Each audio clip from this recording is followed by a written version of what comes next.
preserve, protect, and defend preserve, protect, and defend the Constitution of the United States. the Constitution of the United States. So help me God. So help me God. Congratulations, Mr. President.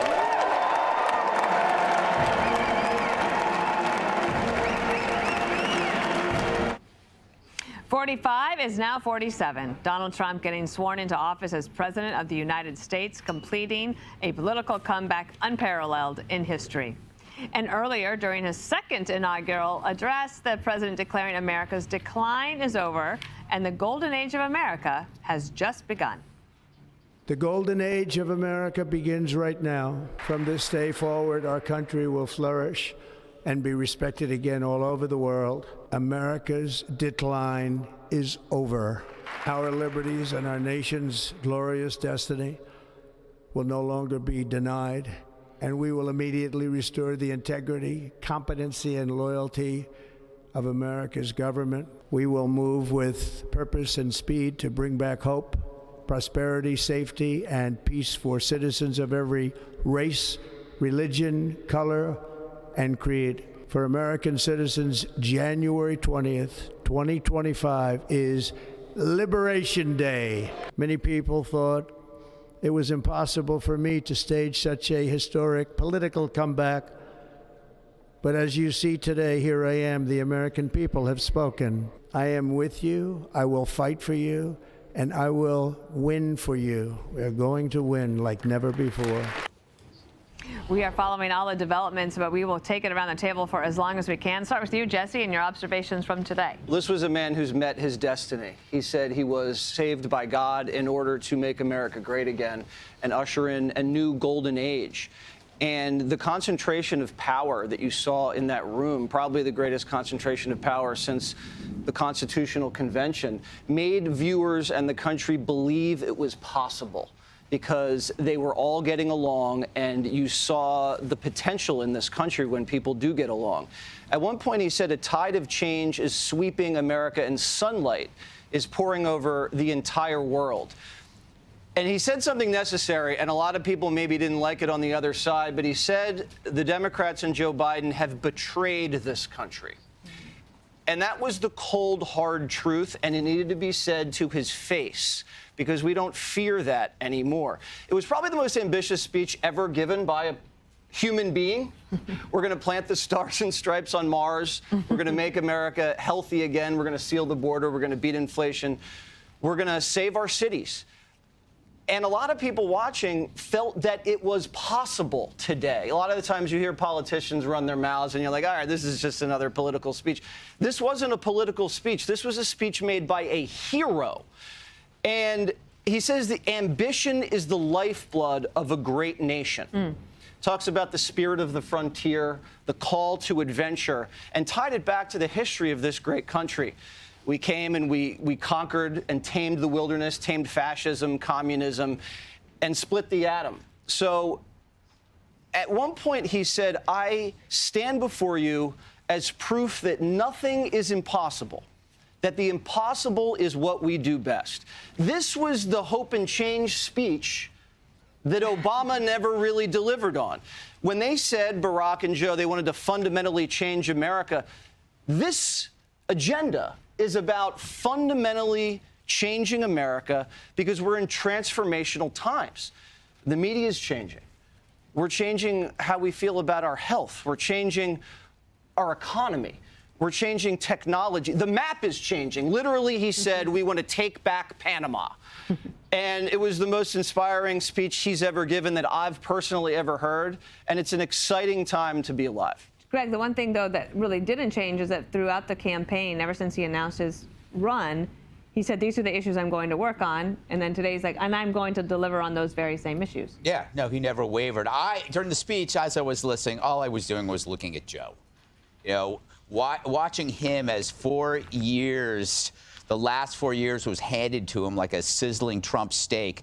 This wasn't an in-your-face Harold. It was an in-your-face and up-your-ass Joe. It was humiliating. But I think this event is different because it's not just about Trump.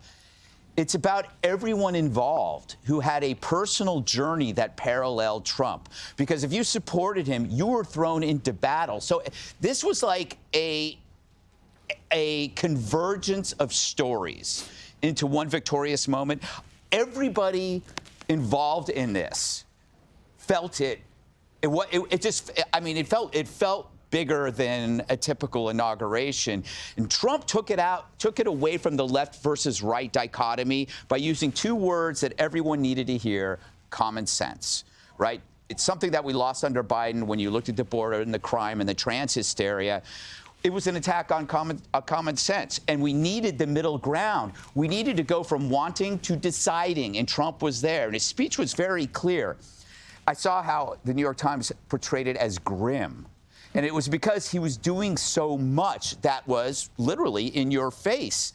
But that's what happens when you push a country too far. Not only did you push Americans too far under the Biden administration, if they pushed back, you would be punished by cancellation. And that's another thing that Trump did. He took the fear of cancellation off the table. You could share the risk. Everybody shared the risk. Musk, RFK Jr., Tulsi, all these people came in because they realized if you shared the risk, they can't come after everybody. So daddy's home. And they may be pissed, but America couldn't be happier. Judge, one of the things that was pretty interesting, too, was that he gave a speech after the speech. So, yeah. And I think it seems to me that he's having a great time. I think he's not only having a great time, I think he feels the energy that America is feeling today.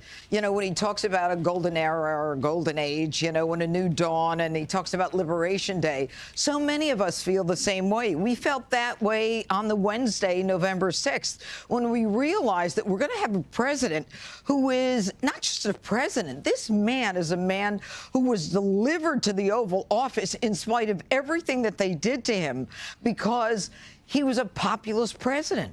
He reflected what the people wanted. The people wanted to make sure that there was no more censorship, that there was no more suppression of free speech. The people want the southern border closed. The people want the ability to make sure that their girls are safe in sports and that men don't play in sports. And as he ticked through all these executive orders, it was exactly what he said it was going to be: a common sense agenda. Since when do boys get to beat up or beat on girls in girls' sports? I mean, it's lunacy.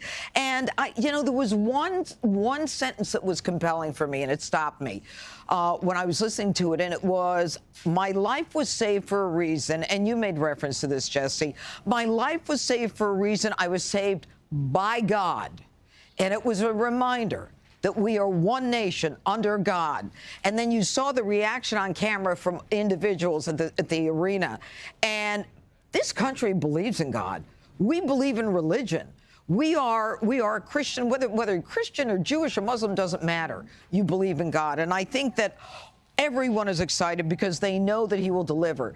And the idea of manifest destiny, that we're going to take back the Panama Canal, he was like, we are tough, we are strong, and they're not going to be able to take it from us. I called him a pragmatic optimist. I don't know if that is what he would describe himself as, but he's realistic, but he's also saying we can do this. Just want to point out the first family now. A lot of the grandchildren are taking their seats. It's at Capital One Arena. There's 20,000 people there. It's a modified parade. Where we're sitting, Harold, is overlooking the White House, where the parade would have been had it not been moved inside. But it is very cold, and for the safety of everybody, it was moved in order to protect people from getting frostbite, which we are certainly not going to get here. You and I were on earlier today. You've had a few hours to think about more, and I'll turn it over to you for that. No, it's good to be back with the crew here. I don't disagree with a lot that's been said. I would only add that today is the start of what many of you around the table and many of the president's supporters, and I would argue even some of President Biden's supporters, now that President Trump was the president-elect and now president of the United States, fundamentally, he won because of some of the things you mentioned, Greg, and some of the things you mentioned, Judge, about culture. And I thought the speech certainly harkened to some big historical things, historical moments in our nation's history. But fundamentally, the economy isn't working for everybody. People who win presidential elections, if they get reelected, that means the country is affirming what they've done and want to move even further in a direction. And people who are defeated, if they're running again, it's because the centers in the country want something different.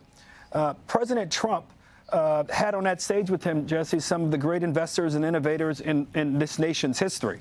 I don't know if I'd go as far as to say it's the most august group, but certainly the richest and most prolific group in terms of that. That group there, in some ways, their presence and their success flies in the face of some of the things the president said about how bad things are in the country. But I interpret in its most favorable light what the president's saying, is that we can be better. The two economies we have, where people who are doing really well have done much better, and people who are not doing as well are still living check to check or month by month. That's the group that elected President Trump president.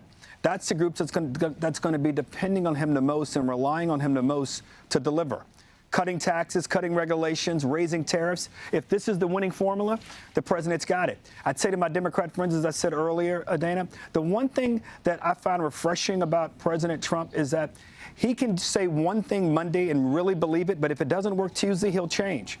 And if some of the things he's talking about, if they don't work, I hope the president has the courage to be himself and to change course and to do what's in the best interest and get us all to higher ground in a faster way. So I wish him nothing but the best. One of the things he talked about is getting rid of the woke agenda. And he talked about there will be two genders. And apparently a few people that were at the Capital One Arena told me that the people watching the speech cheered the loudest for this. Let's listen quickly to the president here. I will also end the government policy of trying to socially engineer race and gender into every aspect of public and private life. We will forge a society that is colorblind and merit-based. As of today, it will henceforth be the official policy of the United States government that there are only two genders, male and female. And this might take the left by surprise, that this is getting the kind of reaction that it's getting. A common sense revolution, that was the other big theme of the speech. And when you have two terms framed up like Biden and Trump's together, it's so easy to compare and contrast. And the human race, what separates us from the beast is that we have reason. We are a rational people. And so you can use logic to see what works and what doesn't. And it seems like there's an agreement among the population. We know what works. We know what doesn't. We're going in this direction now. And we don't need to worry about the past because the past is over. I want to just add to a few things Greg said. He talked about the people surrounding President Trump. And it's so different than Joe Biden. You'd see Joe Biden and then he'd leave and he wouldn't talk to anybody.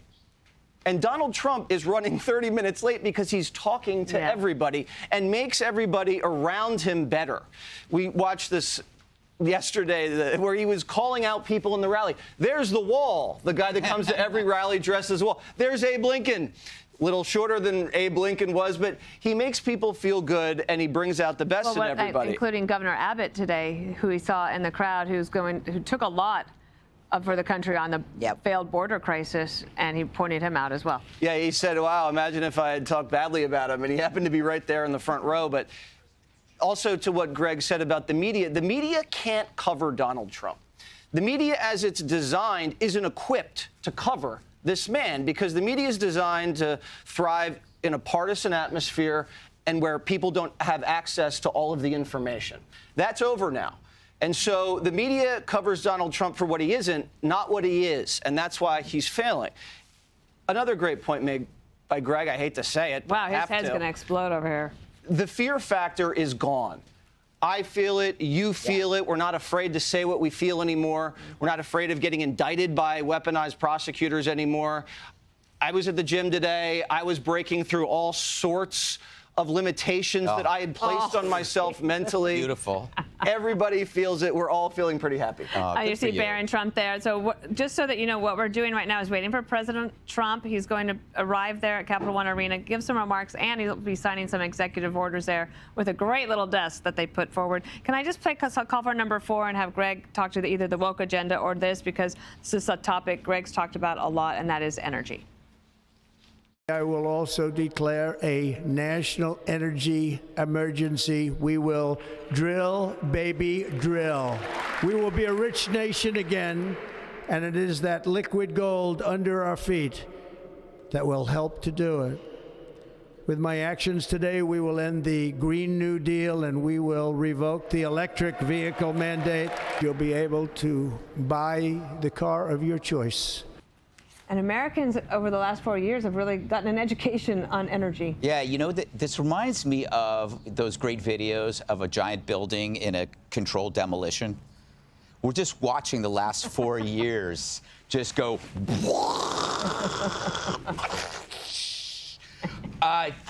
Jesse said something great. See? Wow. Is that how it works? Reciprocity. About the comparison. It is easy to compare the terms. And I said that, you know, the Biden term was a horrible halftime show between two Trump halves.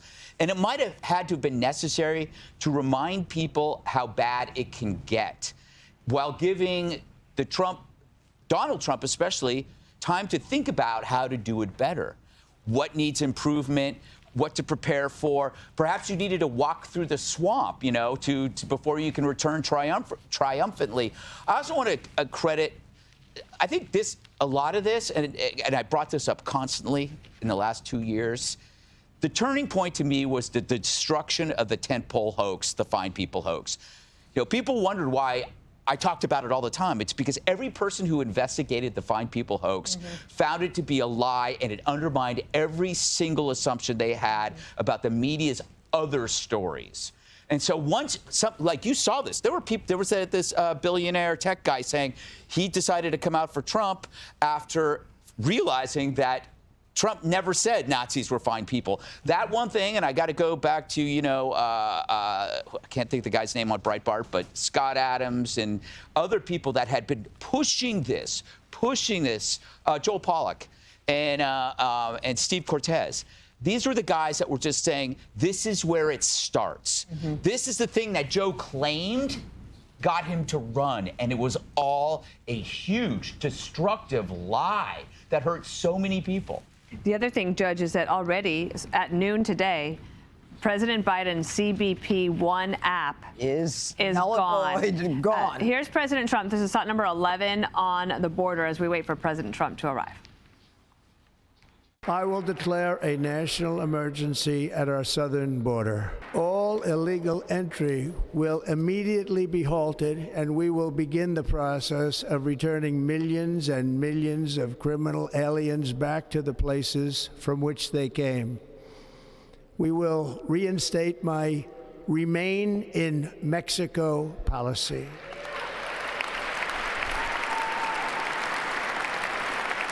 I will end the practice of catch and release. And I will send troops to the southern border to repel the disastrous invasion of our country. We will also be designating the cartels as foreign terrorist organizations. Judge, your take. You know, first of all, the thing about Donald Trump is you believe him. When he says, I'm going to do something, you know he can do it, and you know he will make it happen. And that's the difference between the promises that a lot of politicians make and the reality of Donald Trump. He's got this ability, whether it's based upon his business past or his simple determination based upon what we've seen in the last 4 years alone. He's going to make these things happen. And when he talks about common sense, Dana, this is what he's talking about. Why do we have open borders? Did any Democrat ever answer that question to any American? Why were our borders open? Why were these people not vetted? Why was there no DNA taken of the children? Why are we missing 300,000 children? And as President Trump, the 47th president, went through the list, Joe Biden was sitting there, and they had the camera on him, and Kamala, and it just seemed like he just sat there and got smaller and smaller because there was no justification for that. There was no reason for him to do that to America, whether it's economically or for all of the disasters that have happened as a result of it. And you know, the Remain in Mexico, the fact that he's naming them a terrorist organization, these what does that foreign mean? cartels. Well, that pretty much has to do with it's an international foreign cartel. It's almost a RICO on an international level. There's a lot of banking and transactional stuff that will be shut down for them. But then when he added the military at the border, You know, that is another issue that people are, I'm sure the left is going to be concerned about with posse comitatus. But more importantly is, if you've got a foreign terrorist at our border, then we're going to make sure that you don't enter into this country, and we will use the military against you. You're not going to bring poison into America to kill young Americans, and you're not going to be able to funnel this cartel that you have in this country. And those two come together very carefully, the military at the border and the designation of a foreign terrorist organization. And I got to say, for one more thing, the electric cars. Americans were never into it. We didn't want it. With all the nonsense, who's the Secretary of Energy who had an interest in some of these? Granholm. Yeah, Granholm, Elizabeth Granholm, that she didn't want to divest herself. I mean, it was all about money, and that was terrible. But for me, I'm keeping my gas stove. You can't force me to get an electric stove. A lot of these blue cities and states now, Harold, are looking at the fact that the border is everywhere. The border problem is now also at their front door. And like, for example, in Massachusetts, they might not have expected that in Boston, but they have it now. And there are some Democrats starting to say, we want to work with you. Eric Adams, the mayor of New York City, is one of them. Do you anticipate the Democrats finding a way to get their footing when it comes to immigration? I do. Look, I think campaigns, particularly presidential campaigns, are about looking forward. If you win, it's because you're looking forward. I would remind everybody on the electric car matter, the richest man in the world makes electric cars, sends people to space, and is developing AI. All things that look forward. And the thing that I think is most interesting about President Trump, and one of the defining elements of his resiliency, is that he's able to do that. So do I think Democrats will find ways to work with them, some of them? Absolutely. You're already hearing some of them, including the senator from the Commonwealth of Pennsylvania, John Fetterman, who's made clear that he'd like to work from. Now, some may say these people have motivations that are political, and I would say to them, you're right. That's what politics is about. I think one of the things that Democrats have to accept today is that Donald Trump, like FDR and LBJ and Reagan, understands power. Harold, I'm sorry politics. to stop you there, but Usha Vance and the Vice President, J.D. Vance, and their 3 children are being announced now, and we'll listen in. Hey, Sean Hannity here. Hey, click here to subscribe to Fox News YouTube page and catch our hottest interviews and most compelling analysis. You will not get it anywhere else.